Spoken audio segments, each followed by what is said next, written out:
Hey guys, this is Brendon from Tap Rack Bang. Today I'm joined by instructor Kevin. How's it going, fellas? We're going to be talking about his Mk18, his iteration of it. We're going to talk a little bit about the history of this one and how this is still a really awesome rifle in 2024. We'll talk about the technicalities of the contract. We'll talk about the history of it. Technically though, right, when people say, I want a Mk18, there's two versions you can buy, okay? Technically there's one you can buy and the other one you have to build, right? If you want an actual clone of the Mk18, you don't go buy the Mk18 from Daniel Defense, right? Because when you buy that, everything in here is from Daniel Defense. When the Mk18 that was used in the military, Daniel Defense only supplied the rail system, right? Underneath that was still a Colt barrel, the lower was still Colt. But, I mean, personally for me, it doesn't matter.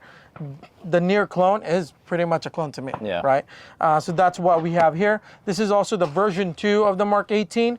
The difference is the version 1 has an A post, right? Does not have a free floating barrel, and the version 2, which is the mod 1, I believe, is this guy right here with a free floating barrel from Daniel Defense. Cool. Talk about the history, brother.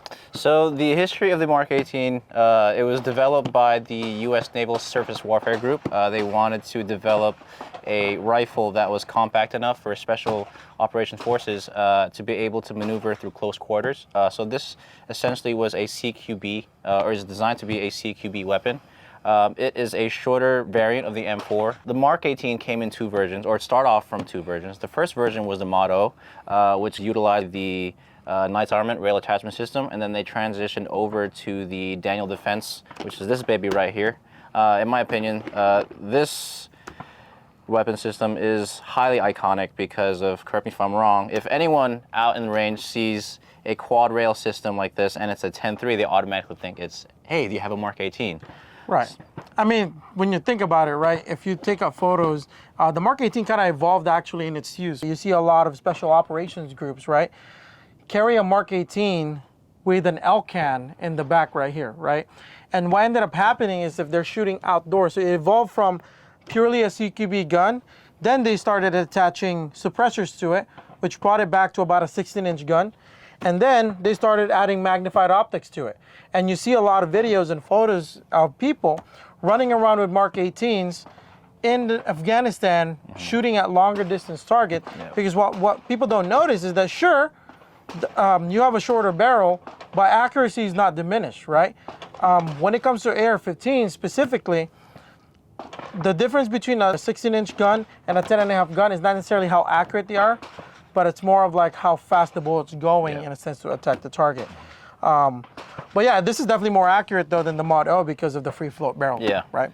Absolutely. So what's your experience running this thing? So I know you recently just did our instructor qual with a Mk18. I think it's the first time, correct? Yeah, I like the fact that it's a free floating barrel. It's light. Previously, I was running a 16-inch AR. So there's a big significant weight difference, right? It's very, I would say, practical. I think it would be a lot practical for like CQB and stuff like that. Now I see why the Navy SEALs prefer this type of weapon system. It's really light. It does help in terms of like, you know, speed reloads, tactical reloads, and all that type of stuff. But I ran it earlier. It was good, a lot lighter, like I said, and I could see why a lot of people really like covet this weapon system, especially like in the Marine Corps days. It was almost like what gives you the operator look, right? Right. And when you think about it, right, give me one other weapon system other than the HK416 that quad rail has survived in 2024.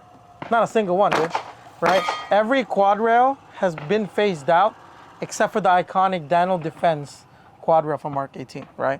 Just a little note, right, as to why it's a 10.3-inch barrel. So if you notice, the barrel is like flush fit onto that rail.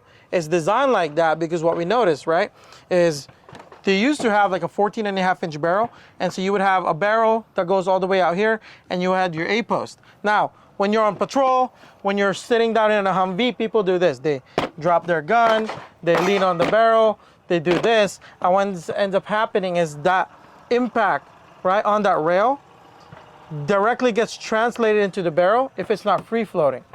For this one, even if I drop it as hard as I can, none of that impact directly hits the barrel, right?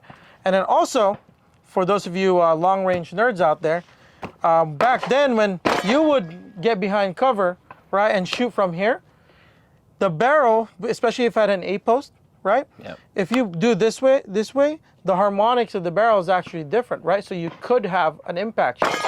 But since this one, I go like this, nothing is touching this barrel. It's free floating right now, right? So hence why, even though this is a 10.3 inch gun, highly, highly accurate. But hey, at the end of the day, I'd say buy a Mark 18 because especially since Dow Defense came out with their version 3, the RIS 3 rail, eventually this will get phased out, right?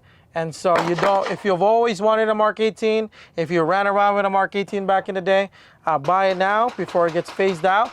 And all of a sudden, an upper that you can buy for $700 something is now going to cost you $2,000 because you can't buy anywhere. Yeah. So buy them now. I remember a time where these upper receivers were in the high 1500s. If you think all gun laws are an infringement and you live behind the enemy lines in the People's Republic of California, then check out our Unconvicted Felons t-shirt. We came out with this t-shirt design for you where most of us are fed up with the situation here in California. So check it out. Check out our website. Awesome t-shirt coming at you. And our new line of 2 arms where it stands for 2A Rights Matter. So check out our new t-shirt and help us feed our dog.